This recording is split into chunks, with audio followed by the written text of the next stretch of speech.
السلام علیکم ورحمۃ اللہ وبرکاتہ۔ اللہ تعالیٰ کا حکم ہے کہ دعا کرنے سے مسائل حل ہو جاتے ہیں۔ آدھی زندگی کی مشکل تو دعا سے ہی حل ہو جاتی ہے، باقی کوشش سے ہے۔ اس بات کو آپ یوں کہہ لو کہ زندگی میں دو چیزیں ہیں، ایک کوشش ہے اور ایک نصیب ہے۔ کوشش سے بہت کچھ حاصل ہوتا ہے، لیکن جو بنیادی نصیب ہے یہ دعا کا حصہ ہے، دعا کی تاثیر ہے۔ یہ کوشش سے حاصل نہیں ہوتا۔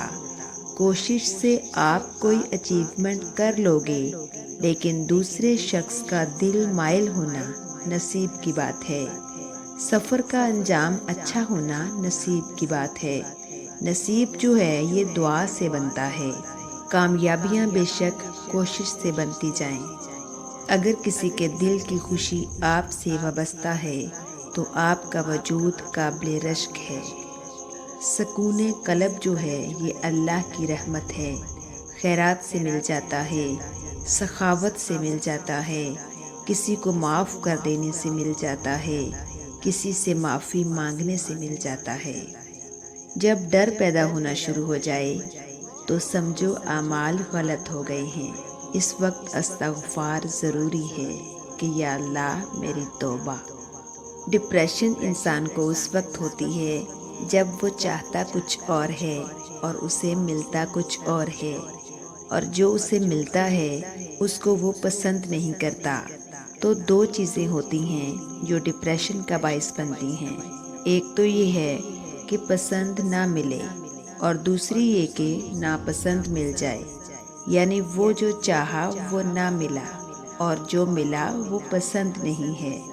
تو ڈپریشن کا معنی یہ ہے کہ یہ تقدیر، نصیب یا حاصل اور خواہش کے درمیان فاصلے کا نام ہے۔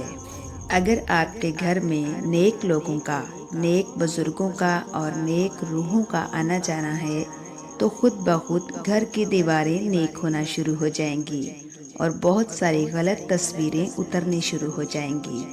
آپ کے گھر میں بزرگوں کے 2-4 چکر لگ جائیں تو آپ کے گھر کے قصے بدل جائیں گے۔ جس دل میں اللہ کی یاد ہو وہ اللہ کا اپنا دل ہوتا ہے۔ جو شخص اپنی تنہائی سے عدل نہیں کرتا وہ زندگی میں کیا عدل کرے گا؟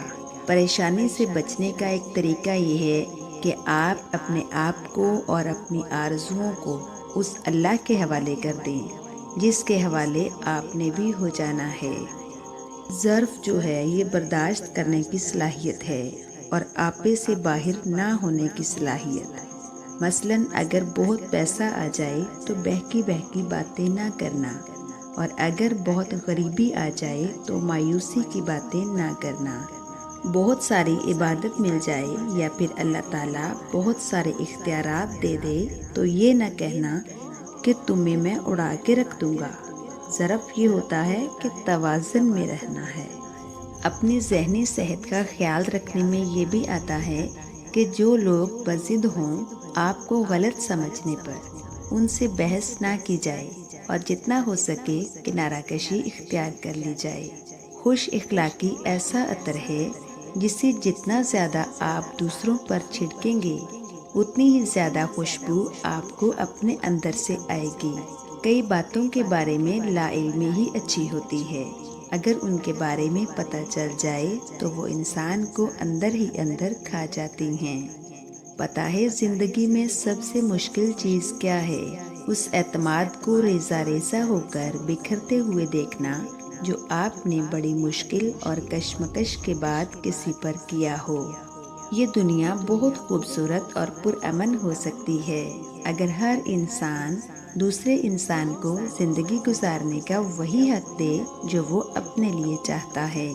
کچھ چیزیں ہمیشہ دل میں باقی رہ جاتی ہیں، ہاں وقتی طلب تو نہیں ہوتی، مگر دل کے کسی کونے میں وہ حسرت بن کر ہمیشہ سانس دیتی رہتی ہیں۔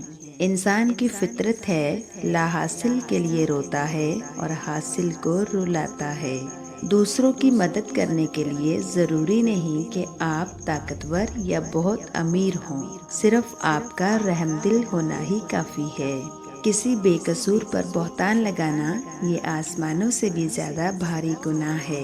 جو دل دوسروں کی تکلیف دیکھ کر بے چین ہو جائے تو جان لو کہ اس دل میں اللہ رہتا ہے۔ اچھی زندگی اچھی صورت سے نہیں، نیت سے ملتی ہے۔